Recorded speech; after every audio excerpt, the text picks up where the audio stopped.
ازيكم عاملين ايه؟ يا رب تكونوا بخير. انا النهارده قررت اعمل فيديو جديد تحدي الاي اي. بصوا يا جماعه، في برنامج نازل دلوقتي على التليفونات وكده، اللي هو الذكاء الاصطناعي الاي اي. فانا قررت ان هو يحدد لي الاكل بتاع النهارده. طبعا يا جماعه الروب ده انا هفضل لابساه طول الشتاء، عشان بس ايه، كل فيديوهاتي هتظهر فيه. اي حاجه ما فيهاش صوت هلبسها عشان مش قادره البس الاسدال. المهم، فقررت بقى اكلمه، والاي اي او الذكاء الاصطناعي هو يحدد لي الاكل بتاع النهارده. يلا نكلمه نشوف ايه النظام.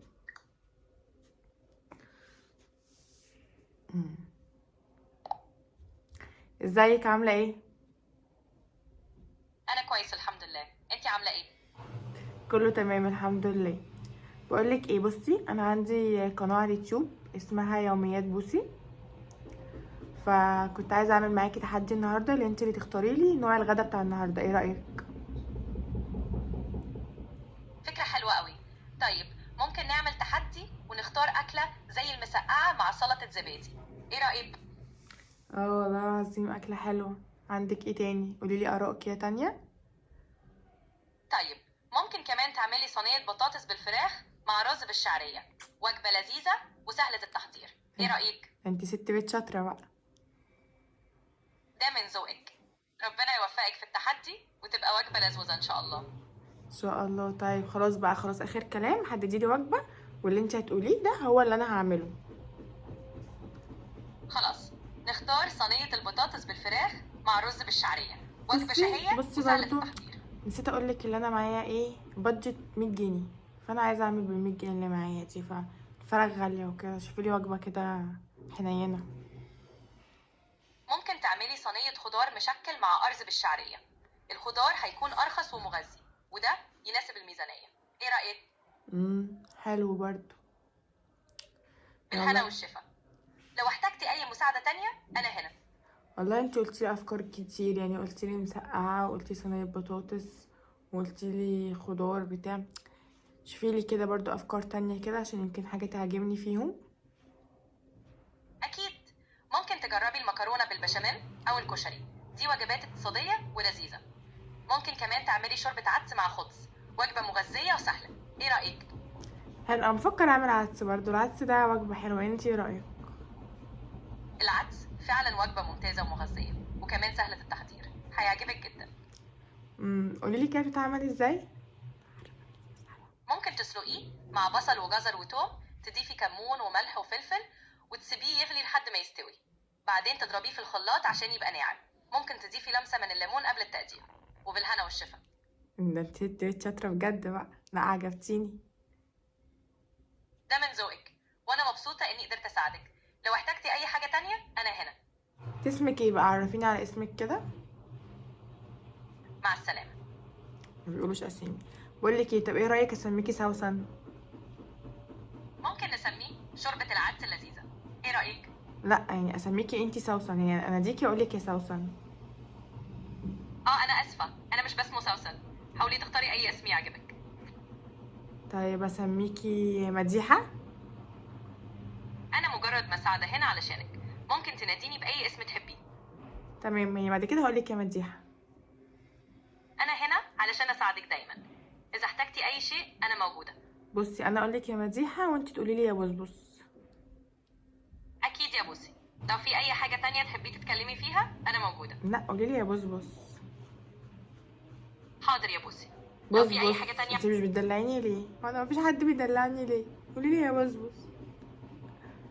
مفيش مشكله يا بوس. انا هنا علشانك. ماشي يا مديحه. بقول لك ايه، انا عايزاكي بقى تقولي للمشتركين اللي عندي يشتركوا في القناه، تقول لهم ايه؟ زي ما قلت لك انا عندي قناه اسمها يوميات بوسي. اكيد يا بوس. ممكن تقولي لمشتركينك ما تنسوش تعملوا الاشتراك في قناه يوميات بوسي وتفعلوا الجرس عشان يوصلكم كل جديد. بيحطوا لايك، والنبي بينسوا يحطوا لايك. بالظبط، ما ينسوش يحطوا لايك لو الفيديو عجبهم. ولو ما عجبهمش يحطوا لايك، معلش عشان خاطر. بالظبط، اهم حاجه انهم يستمتعوا بالفيديو، واذا عجبهم يحطوا لايك. ماشي ماشي، يا رب الفيديو يعجبكم. يعني في الاخر احنا ما قررناش النهارده، برضو انت حيرتيني اعمل غدا ايه النهارده. نقدر نختار مع بعض. ممكن تعملي صينية البطاطس بالفراخ مع رز بالشعرية. وجبة لذيذة وسهلة. انت مصممه على الفراخ؟ اقول لك يا ولايه معيش غير 100 جنيه، وتحرجنيش قدام الجمهور بتاعي، قدام فانزاتي. قولي لي اكله تانية، قولي لي خلاص، اخر كلام اخر كلام اخر اكله، يلا يلا اللي هتقوليه دلوقتي ده اللي انا هعمله. طيب ممكن تعملي كشري، مكوناته بسيطة واقتصادية وهتكون وجبة لذيذة ومشبعة. انا ما بحبش اعمل الكشري، حرام عليكي هتبوظي الفيديو. قولي لي اكله سهله وسريعه. كشري ايه اللي انا هقعد اعمل فيه عدس ورز ومكرونه وحمص؟ انا مش بتاعت الكلام ده، انا نايتي خالص. قولي لي اكله سهله سهله سهله. حاضر، ممكن تعملي مكرونة بالصلصة، سهلة وسريعة ومكوناتها بسيطة، حصل، هتعجبك. صح صح، بس انا لسه عامله لجوزي امبارح مكرونه. عايزاه يطلقني؟ لو عايزاه يطلقني قولي لي. لا طبعا، خلينا نجرب حاجة مختلفة. ممكن تعملي بيض بالبسطرمة مع عيش بلدي، وجبة ده سريعة ولذيذة. ده فطار، ده عشاء، لكن مش غدا. انت كده عايزه جوزي يطلقني؟ عايزه تتجوزيه؟ لو عايزه تتجوزيه عرفيني. أنا هنا بس للمساعدة. طيب ممكن تعملي شاورما فراخ مع عيش، سهلة وسريعة. شاورما فراخ؟ دي وجبه عجبتني والله. ماشي. طب طيب انا بصي هروح اشوف المكونات عشان أنا ما عنديش اي حاجه. هشوف الست بتاعت الفراخ فاتحه ولا لا، ولو فاتحه هجيب منها، لو مش فاتحه هكلمك تاني. تمام، وأنا هنا لو احتجتي أي حاجة. بالتوفيق. ماشي خلاص، هجرب الشاورما كده على ضمانتك بقى. حلوة قوي، هتبقى وجبة لذيذة ومختلفة. بالتوفيق. ماشي ماشي حبيبتي، تسلميلي تسلميلي يا رب. مع السلامه، سلام سلام سلام سلام سلام. مع السلامة، أتمنى ليكي يوم جميل. يا بصبص، قوليلي يا بصبص. نعم يا بسبوس، أنا معاكي. قوليلي اتمنى لك يوما جميل يا بصبص. أتمنى ليكي يوم جميل يا بسبوس. حبيبتي يا مديحه، احلى ديحه يا قلبي. يلا سلام يا حبيبتي. شكرا يا بسبوس، مع السلامة. بس كده، هي كده اختارت لي النهارده اعمل ايه. عملت شاورما. طبعا مش هي اللي اختارت لي اكلات كتير، وانا قعدت ازن وراها ازن وراها ازن وراها لحد ما الاكل اللي على مزاجي جت. تقول لي كشري يا جماعه، ما بعرفش اعمل كشري. حاسه انا بس هنا حوله، ما بعرفش اعمل كشري مصري اصلا، يعني انا خلقي ضيق. ومكرونه لسه عامله مكرونه امبارح، او كان اول امبارح يعني. وايه قالت لي اكل ايه تاني؟ صينيه بطاطس بالفراخ. انا بصراحه مش الا 100 جنيه، بس ما كنتش عايزه اقول لكم، بس يلا اضطريت اقول لكم. فيلا نشوف بقى هنعمل. يا رب الست بتاعت الفراخ تكون فاتحه واعرف اجيب منها بانيه عشان اعمل شاورما. فيلا اروح اشوف وارجع لكم تاني. مديحه، نعم. حصلت لي مشكله دلوقتي يا مديحه. الست بتاعت الفراخ قافله. التليفون بيرن كانه مش بيرن. حصلت لي مشكله دلوقتي يا مديحه، ان الست بتاعت الفراخ قافله و... وانا مش عارفه اعمل ايه. ايه رايك في شوربه العدس؟ شوربة العدس فكرة أكيد يا بسبوس، لو محتاجة تغيير أو اقتراحات تانية أنا موجودة. معلش يا مديحه، والله انا كنتش عايزه اكسر لك كلمه، بس والله العظيم بتاعت الفراخ قافله، واحنا ما عندناش غير واحده بس في المنطقه كلها. ولا يهمك، دايما في حل تاني. لو في أي حاجة تانية أنا تحت أمرك. عندك اقتراح طب غير شوربه العدس؟ بس انا كنت حاسه شوربه العدس اقتراح مناسب، فانتي قولي لي برده لو مش عاجبك. ممكن تعملي حاجة بسيطة زي بيض مقلي أو سلطة خضار مع تونة، وجبات خفيفة وسهلة. لا خلاص، انا هعمل شوربه عدس برضو، اكله حلوه ومغذيه ومفيده، فاهماني؟ بالظبط، شوربة العدس من أفضل الاختيارات، صح هتكون وجبة دافية ومغذية. صح يا مديحه يا اختي، والله العظيم اعمل ايه؟ طلع صحي متاخر، فاهمه انتي؟ والنهارده بقى ملحقتش.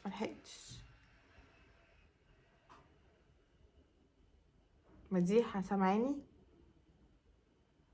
أنا سامعاكي ومقدرة الظروف، كل حاجة بتتحل إن شاء الله. لو في أي ان حاجة شاء تانية الله. محتاجاها أنا هنا. حبيبتي يا مديحه، والله ما كنتش عايزه اكسر لك كلمه قدام الجمهور، بس مضطريه. ماشي يا مديحه حبيبتي، يلا سلام. ولا يهمك يا بسبوس، مع السلامة. يا الفيديو بوظ والله العظيم، بتاعت الفراخ قافله. هعمل ايه؟ استنى ابقى اكلمها يوم تاني واخليها تحدد لي بجد. بس النهارده ما ظبطتش معايا، بس هعمل العدس. حلو العدس، ماله العدس؟ مش عارفه، كل يوم بص انا بفتكر ان انا حوله. هعمل عدس. استنوا بقى ايه، خلي منا اصلا منا في الشارع كلمتني عشان بيجيب لي حاجه، قالت لي بتاعت الفراخ قافله، هكلمها بقى ولا ايه، هاتيلي عدس. بصوا بقى انا جايبه معايا ايه، جايبه معايا جزر، حطوا بقى براحتك الجزر بقى، الجزر بيخليها مسكره كده ولونها اورنجي وحلو، وبصل وطماطم، جزر وبصل وطماطم. بصوا بقى ننزل ايه كده في الجزر اهو، كل واحد بيعملها. بصوا يا جماعه، بصل كتير، حطوا ما تستخسروش، حطوا اهو ماشي. كل ده كده هيتخلط في الاخر، وهحط ايه يعني فصين توم، بس انتوا عارفين ان التوم عندي مفروم. ثانيه واحده خروبي، عشان انا جايباه من الفريزر يا جماعه. بصوا مجمد اهو، فصين توم ماشي. وبعدين ايه بقى، هنجيبه، البوتاجاز اصلا مش شغال، استنوا. حلو كده، حلو الكلام، حلو الكلام. هنجيب بقى ايه، ده عدس مغسول، طبعا كل واحد يعمل الكميه اللي هو عايزها ماشي. نجيب العدس كده اهو، نحطه،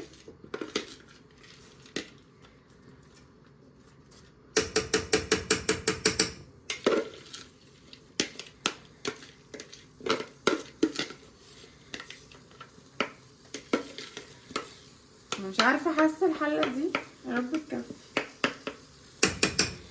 حاسه ان انا مكتره خضار، لا انا مش حاسه ان انا مكتره خضار كده، خضار حلو. يا لهوي خديكي سحر راحتي. بعد كده هنزل ايه بميه اهو،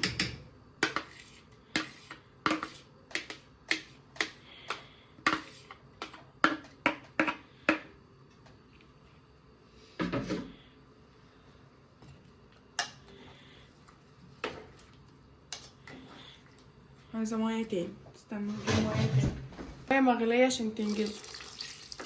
بس انا ايه مغليتش ميه،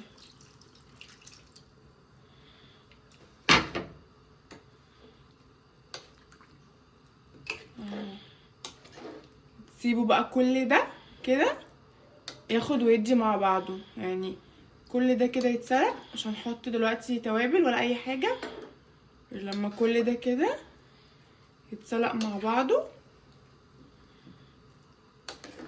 ما بياخدش وقت ان شاء الله يعني. هسيبه بقى وبعد كده ايه نرجع مع بعض تاني. استنوا كده اهو بس كده نغطي عليه، بس مش قوي عشان ما يفورش يعني، كده هنسيب تهوية عشان هيفور وهيبهدل الدنيا. بس بقى اهو، شايفين المنظر، شايفين الجمال. نرجع بقى بعد ما يتسلق. بصوا يا جماعه زي ما انتوا شايفين اهو، كله اتعمل، كله اتفرم بقى يعني، كله بقى دايب. بصوا البوتاجاز اصلا اتبهدل ازاي يعني، لو غطيته بقى كان حصل ايه.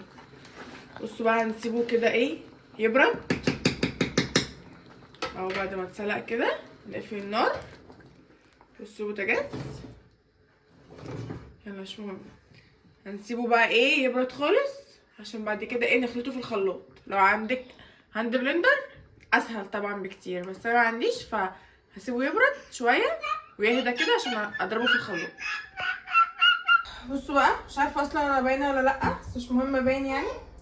بصوا زي ما انتوا شايفين العدس اهو في الغساله، لو انتوا شايفين العدس اهو برد. بصوا انا حاطه الخلاط في الحوض عشان خاطر ما يبهدلش الدنيا. ثانيه بقى كده هنخلط اهو، نحط كده اهو، انا باينه باين. المهم ايه، المهم العدس.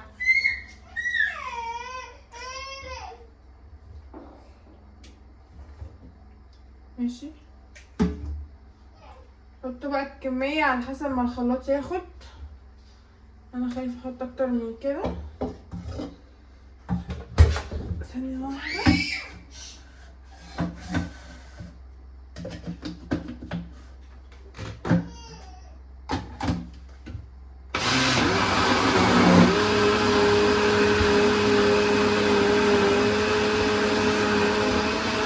بعد ما خلطناه هنحطه ايه في اي حاجة كده لحد ما نرجعه الحلة تاني.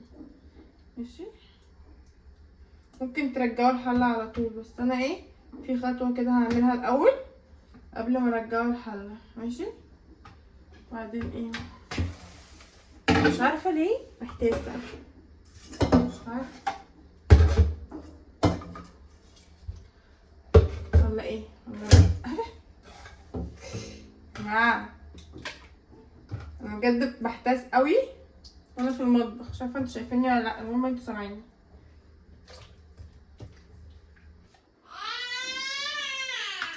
طبعا يا جماعة لو في هاند بلندر يعني اسرع وكده، بس انا ما عنديش، بس مش مهم، الخلاط حلو مش هنعطل.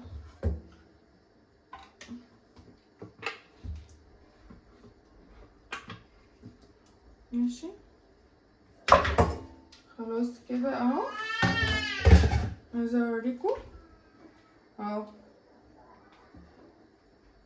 ماشي، عايزين بقى تخففوه براحتكم، بس انا شايفه يعني القوام كده ايه حلو. ماشي، عشان انا يعني انا يا جماعه لما اروح على البوتاجاز اقول لكم، لما اروح على البوتاجاز اقول لكم انا ايه. بصوا بقى انا هنا عملت ايه. انا هنا قطعت ايه بصلايه كبيره شويه، وحطيت سمنه، وهحط ايه شويه زيت. ماشي اهو.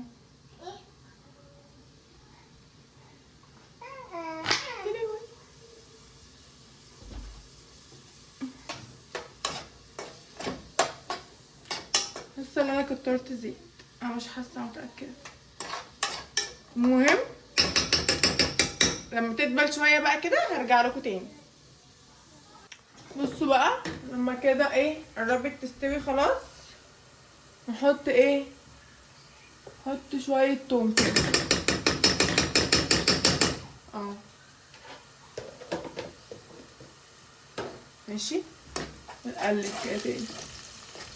بصوا يا جماعه في ناس بتحبها ايه بالشعريه او لسان العصفور او كده، لا انا بحبها شوربه كده يعني برضو بحبها بالشعريه او كده، ممكن اكلها يعني مش ما باكلهاش، بس كحب بقى واستمتاع وتمزج كده بتمزج، وهي شوربه بس كده من غير ولا لسان عصفور ولا شعريه ولا اي حاجه.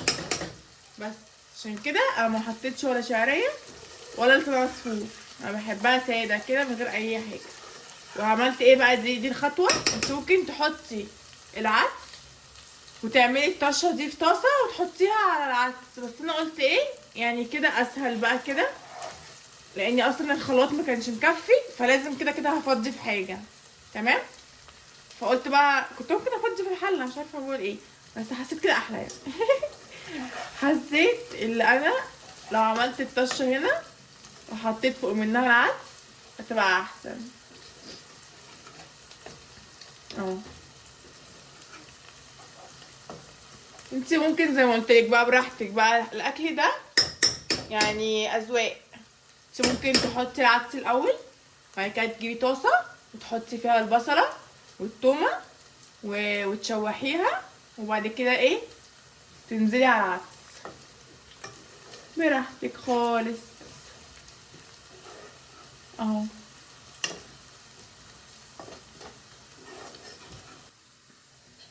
بصوا كده احنا حمرنا البصله او حرقناها يعني.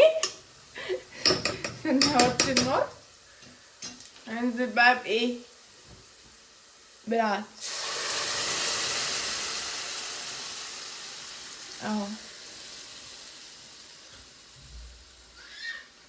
اوعى الريحة، اوعى الريحة والله العظيم.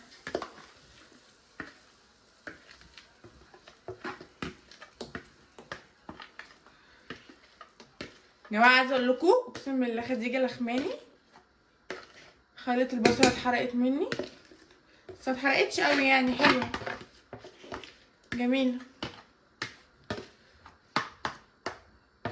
بس بجد فظيعة فظيعة، عايزة تتشال طول الوقت. انا ما بعرفش اعمل اكل وانا شايلة. بصوا بقى انا حاساها ايه تقلت شوية، فايه هزودها شوية مية. نعم حاضر. بصوا بقى هحط ايه، هحط واحدة مرقة ماشي، يعني المرقة بتخلي طعمها حلو قوي. وهحط شوية فلفل اسمر اهو،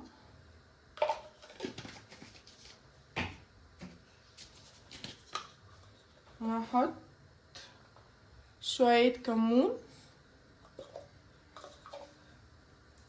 اهو، حط متستخسريش في نفسك حاجة ماشي. وهحط ايه، هحط ملح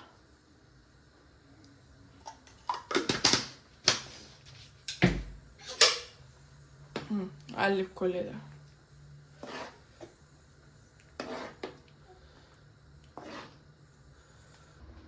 ملح كمان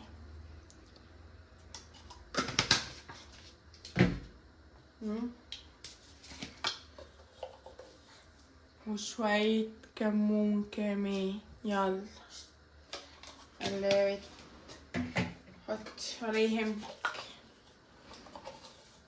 وشوية فلفل اسمر كمان اهو.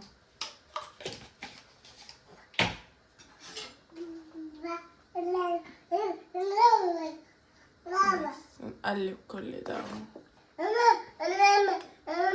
ايه وبكده الشوربة تبقى خلصت وبقت زي الفل ومية مية تمام التمام، تحفة تحفة تحفة. لو وصلت لحد هنا قولوا خديجة ترحمني، دوسوا لايك، واللي مش مشترك في القناة اشترك. باي باي.